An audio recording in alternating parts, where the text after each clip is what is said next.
Praise the lord. ఈరోజు ఉదయకాలం దైవ ధ్యానం కొరకు హెబ్రోన్ క్యాలెండర్లో కీర్తన గ్రంథము 103 అధ్యాయము 2వ వచనం నుండి ఉదయకాల ధ్యానంలో ధ్యానిస్తాం. నా ప్రాణమా యెహోవాను సన్నుతించుము, ఆయన చేసిన ఉపకారములలో దేనిని మరువకుము. నా ప్రాణమా యెహోవాను సన్నుతించుము, ఆయన చేసిన ఉపకారములలో దేనిని మరువకుము. కనుక దావీదు తన జీవితంలో మరి దేవుడు చేసిన ప్రతి మేలును ఉపకారములను తన జీవితంలో జ్ఞాపకం చేసుకుంటూ ఉన్నాడు. తను గొర్రెల కాపులో నుంచి, గొర్రెల దొడ్డులో నుంచి ఆయన రాజసింహాసనానికి వచ్చే వరకు దేవుడు తన వ్యక్తిగతంగా తన పక్షాన చేసిన ప్రతిదాన్ని జ్ఞాపకం చేసుకుంటా ఉన్నాడు. గొర్రెల దొడ్డులో దేవుడు తనకెంతో సహాయపడాడు. మరి తోడేళ్ళ నుండి, సింహాల నుండి, మరి శత్రువుల నుండి తాను రాజసింహాసనం వచ్చే వరకు తన జీవితంలో ఎన్నో ఒడిదుడుకులు, అప్ అండ్ డౌన్స్ కలిగి ఉన్నాడు. వాటన్నిటినీ జ్ఞాపకం చేసుకుంటూ తన ప్రాణంతో వ్యక్తిగతంగా దేవుణ్ణి ఆరాధించటానికి ఆయన సిద్ధపడుతూ ఉన్నాడు. నా ప్రాణమా యెహోవాను సన్నుతించుము, ఆయన చేసిన ఉపకారములలో దేనిని మరువకుము. కనుక 103వ కీర్తన మనందరికీ సుపరిచయం, అందరికీ తెలిసిన భాగం.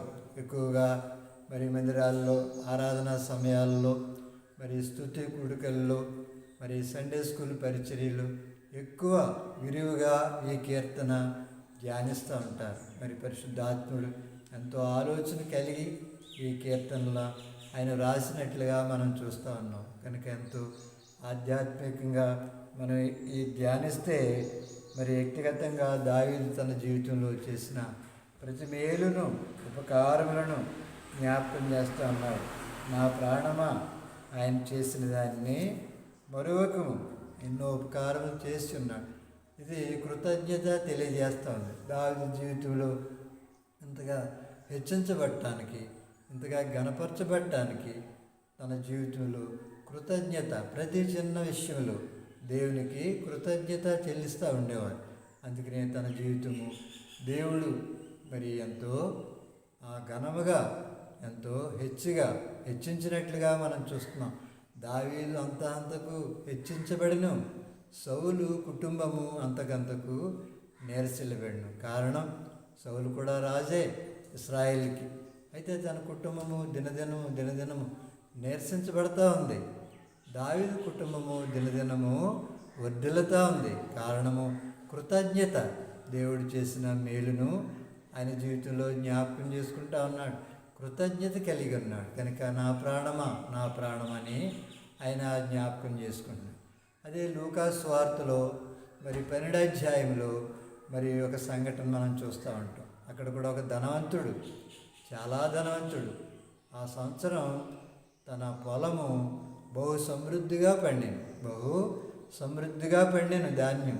అయితే అతడు కొట్టులను కట్టి మరి ధాన్యాన్ని అంతా కూడా నింపి, ఆ కొట్టల్లో ధాన్యాన్ని నింపి ఆయన కూడా జ్ఞాపకం చేస్తూ ఉన్నాడు. నా ప్రాణమా తినుము, త్రాగుము, సుఖించుము. కొన్ని సంవత్సరాలకు సరిపడగా ధాన్యాన్ని నీ కొరకు సిద్ధపరిచి ఉన్నాను. తినుము, త్రాగుము, సుఖించుము. కనుక మానవుడు పుట్టాడు ఈ దినాల్లో కేవలము మరి తిండిపోతుగా, త్రాగుబోతుగా, సుఖించుము, దేవుని కంటే ఎక్కువ సుఖానుభవం కలిగిన వాడుగా ఉండాలని తినుము, త్రాగుము, సుఖించుము. కనుక శరీరాశ, నేత్రాశ, జీవపడము కలిగి ఉన్నాడు. కనుక లోకము దేవుని ఎరగనివాడు. దేవుడు నా కొరకు ఎన్ని సిద్ధపరిచాడు, నా పొలాలు ఫలింపజేశాడు అనే కృతజ్ఞత తనకు లేదు. తినుము, త్రాగుము, సుఖించు. దేవుడు అక్కర్లా, మందిరం అవసరంలా, ఆరాధన అవసరం లేదు, ప్రార్థన అవసరం లేదు, ఏది కాదు. ఇది నా సామర్థ్యము, నా తెలివితేటలు. కనుక తినుము, త్రాగుము అంటా ఉన్నాడు. కనుక మానవుడు కేవలము తినడానికే కాదు పుట్టడం, బ్రతకడానికి తినాలి. మరి బ్రతకడానికి తినాలి, తినటం కోసమే మనం బ్రతకూడదు. కనుక దేవుడు మనకిచ్చిన ప్రతిదాని విషయమై కృతజ్ఞస్థుతులు చెల్లించవలసిన వారంగా ఉంటామన్నాం. కనుక మరి ద్వితీయోపదేశకాండము 6వ అధ్యాయం, ద్వితీయోపదేశకాండము 6వ అధ్యాయము 12వ వచనం. దాసుల గృహమైన ఐగుప్తులో నుండి నిన్ను రప్పించిన యెహోవాను మరువకుండా నీవు జాగ్రత్త పడుము. కనుక గుర్తు చేసుకో, దేవుడు నీ పక్షాన ఎటువంటి కార్యాలు చేశాడు. దాసుల గృహంలో ఎటువంటి దాస్యము, కఠినమైన బానిసత్వము ఫరో దినాల్లో మీరు అనుభవించారు. కనుక దాసుల గృహంలో నుండి, ఐగుప్తు దేశంలో నుండి దేవుడు నిన్ను ఎంత అద్భుతంగా రప్పించాడు, ఎంత అద్భుతంగా పోషించాడు. ఇవన్నీ కూడా మీరు గుర్తు చేసుకోవాలి, మర్చిపోకూడదు. దేవుడు చేసిన ప్రతిదాన్ని మీ జీవితంలో తలంచుకోవాలి, జ్ఞాపకం చేసుకోవాలని ఆయన ఇక్కడ హెచ్చరిస్తూ ఉన్నాడు. దాసుల గృహమైన ఐగుప్తు దేశంలో నుండి నిన్ను రప్పించాడు దేవుడు. నిన్ను ఒక తండ్రి, ఒక స్నేహితుడు తన స్నేహితునితో మాట్లాడినట్లుగా, తండ్రి తన పిల్లలను భుజాల మీద ఆనించుకుని రొమ్మున ఆనించుకుని మోయినట్లుగా దేవుడు నిన్ను అరణ్యంలో, ఐగుప్తులో, బానిసత్వంలో నుండి ఏ విధంగా నిన్ను బయటకు తీసుకుని వచ్చాడు, అది నీవు మరువకూడదు.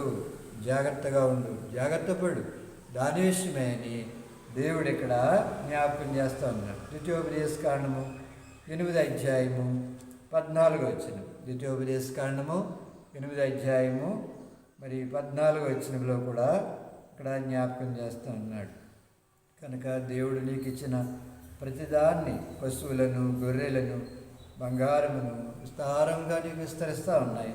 అయితే దీనిని బట్టి నీవు నీ మనస్సును మదించి, బాగా తిని త్రాగి సుఖించి మదించి దేవుడెక్కడున్నాడు అనే జ్ఞాపకం కూడా లేకుండా మదించి, దాసుల గృహమైన ఐగుప్తు దేశంలో నేను రప్పించిన దేవుణ్ణు నీవు మరిచిపోయావు. దేవుడు చేసిన ప్రతిదాని విషయమై ఆయన తలంపులు, ఆలోచనలు, ఉపకారములు, మేలులు నీ కుటుంబం పక్షంగా, నీ పక్షంగా ఎన్నో ఆలోచనలు ఆయన కలిగి ఉన్నాడు, ఉపకారములు చేసి ఉన్నాడు.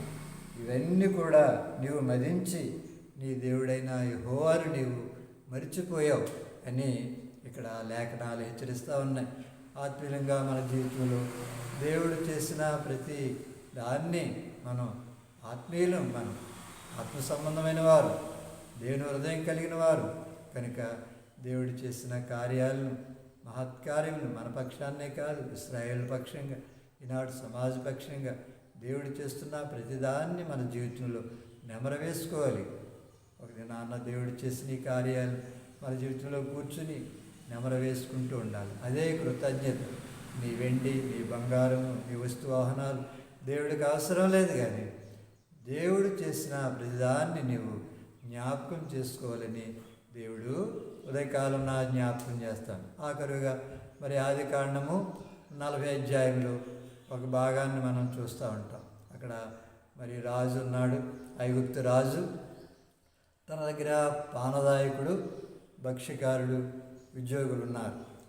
వాళ్ళు రాజుకి గిన్నె అందించటం, రొట్టెలు అందించడం చేస్తూ ఉన్నారు. అయితే ఒక దినాన్న వాళ్ళు రాజుపక్షాన్న మరి సరిగా ప్రవర్తించిన కారణాన, తప్పు చేసిన కారణాన వాళ్ళిద్దరిని మరి చెరసాలలో బంధించారు. చెరసాలలో బంధించిన సమయంలో అదే చెరసాలలో యోసేపు అక్కడ బంధితుడిగా ఉన్నాడు చెరసాలలో. అయితే చెరసాలలో కొన్ని దినాలు అయిన తర్వాత ఆ పానదాయకుడు భక్ష్యకారుని చూసి యోసేపు ఒక దినాన్ని, అయ్యా మీరెందుకు విచారముగా ఉన్నారు, మీ ముఖాలు ఎందుకు విచారం కలిగి ఉన్నారని యోసేపు ఆ పానదాయకుడిని, భక్ష్యకారుణ్ణి అడిగిన సమయంలో, అయితే పానదాయకుడు అంటాడు, అయ్యా మాకు కళ వచ్చింది, ఆ కళ భావం మాకేమీ తెలియటం లేదు అన్నప్పుడు, కళ చెప్పండి, దాని భావం దేవుడు మీకు తెలియజేస్తాడు, ఆయన మర్మాలను కళలను తెలియజేసే దేవుడు అని అడిగినప్పుడు పానదాయకుడు, అయ్యా మా కళ్ళలో ఒక ద్రాక్ష తీగ ఉంది, ద్రాక్ష తీగ ఉంది, దానికి 3 తీగలు, ఆ గెల్లకు 3 తీగలు వచ్చినాయి. ఆ తీగలు మరి పూత పూసి పిందెలు వచ్చి కాయలు కాసి ఫలించింది. ఆ ఫలాలు నేను తీసుకుని పిండి అది ద్రాక్షారసం అది రాజుగారికి అందించాను, ఆయన దాన్ని సేవించాడు అని చెప్పినప్పుడు యోసేపు అంటాడు, అయ్యా నీకు 3 దినాల్లో తిరిగి నీ ఉద్యోగంలో నీవు చేరతావు, ఏం భయపడిన అవసరం లేదు అని చెప్పాడు. అదేవిధంగా భక్ష్యకారుడు కూడా మరి తన కళను తెలియజేశాడు. అదేమిటంటే తన తల మీద 3 గంపలు ఉన్నాయి, అందులో పిండి వంటలు తయారు చేసిన గంపలు. అయితే పై గంపలో రాజుకి ఎన్నో ఆహార పదార్థాలు పిండి వస్తువులు తయారైనవి. అయితే ఆ గంపను తీసుకుని ఆయన మోస్తూ వెళ్తుండగా పక్షులు వచ్చి ఆ గంపను తీసుకుని ఎత్తుకుని వెళ్ళిపోయింది, ఆహార పదార్థాలను ఎత్తుకుని వెళ్ళిపోయింది. అయితే దీని భావం ఏంటంటే 3 దినాల్లో నీ ఉద్యోగం ఉండదు, రాజు నిన్ను ఉరి వేసి వేలాడదీస్తాడు, నువ్వు చనిపోతావు అని చెప్పినప్పుడు ఆ విధంగా కళలు నెరవేర్చబడ్డాయి. అప్పుడు యోసేపు ముందుగా ఏం చెప్పాడంటే, అయ్యా మీ కళలు పానదాయకుడి కళలు, నీ కళ నెరవేరిన తర్వాత నన్ను జ్ఞాపకం చేసుకో, నేను చెరసాలలో ఉన్నాను, హెబ్రీయుడును, ఏ నేరం లేకుండా నన్ను బంధించాను, దయచేసి మీ రాజుగారికి చెప్పి నన్ను ఈ బంధకాల్లో నుండి నన్ను విడుదల చేయి, మీ రాజుగారికి చెప్పు అని మరి యోసేపు పానదాయకుడు చెప్పినప్పుడు మరి ఆదికాండము 40 అధ్యాయము ఆఖరి వచనంలో 40 అధ్యాయము ఆఖరి వచనంలో ఏం జరిగిందంటే, అయితే పానదాయకుడు అధిపతి యోసేపును జ్ఞాపకం చేసుకొనక అతనిని మరిచిపోయాను. కనుక మేలు పొందాడు, ఉపకారం పొందాడు, జరగబోయే భవిష్యత్తును కూడా ఆయనకు తెలియజేశాడు యోసేపు. అయితే పానదాయకుడు తనకి ఆ కళ నెరవేరిన తర్వాత, మేలు పొందిన తర్వాత, ఉపకారం జరిగిన తర్వాత ఆ జ్ఞాపకం చేసుకొనక అతన్ని మరిచిపోయాను. దావీదైతే మరువడు, దేవుడు చేసిన ప్రతిదాన్ని తన హృదయంతో నా ప్రాణమా యెహోవాను సన్నుతించుము, ఆయన చేసిన ఉపకారములలో దేనిని మరువకుము. ఏమి ఉపకారములు చేసి ఉన్నాడంటే మరి ఆ దోషములన్నిటినీ క్షమించాడు, నా దోషములన్నిటినీ ఆయన క్షమించాడు, నా సంకటాలన్నిటినీ ఆయన కుదిర్చాడు, సమాధిలో నుండి నా ప్రాణాన్ని విమోచించాడు, కరుణా కటాక్షాలని ఆయన నా కిరీటముగా ఉంచి ఉన్నాడు, పక్షిరాజు యవన వలె నా యవనాన్ని క్రొత్తగా చేసి ఉన్నాడు, మేలుతో హృదయాన్ని నింపి ఇన్ని ఉపకారాలు నాకు చేసి ఉన్నాడు. కనుక ఆయన మరి దేవుణ్ణి జ్ఞాపకం చేసుకుంటున్నాడు వ్యక్తిగతంగా.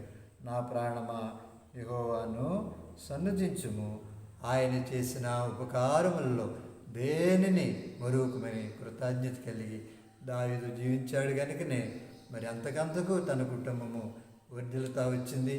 అనేకులకి దినాన్న విశ్వాసులకు, శ్రేష్ఠులకు, భక్తులైన వారికి ఆయన దృష్టాంతముగా, గొప్ప యోధుడిగా, రాజుగా మరి ఆయన మరి నిల్చున్నట్లుగా మనం చూస్తాం.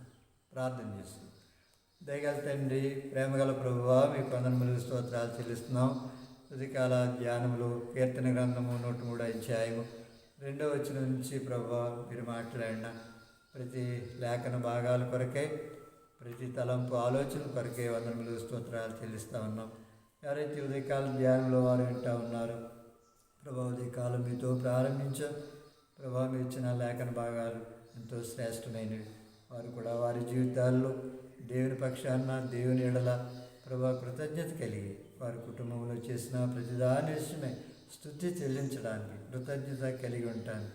వారు కూడా మంచి మనస్సు దయచేసి ప్రభా ఇలాంటి ఆత్మీయమైన మరి సంగతుల్లో ప్రభా నీ మందిర విషయాల్లో వారు పాలు పొంది ప్రతిదాని విషయమై నీ పాదం వద్ద ప్రభా కృతజ్ఞత చెల్లించేవారుగా ప్రతి చిన్న విషయంలో దేవునికి కృతజ్ఞత కలిగి ఉంటే ప్రభా మేము దీవించబడతాం, ఆశీర్వదించబడతాం.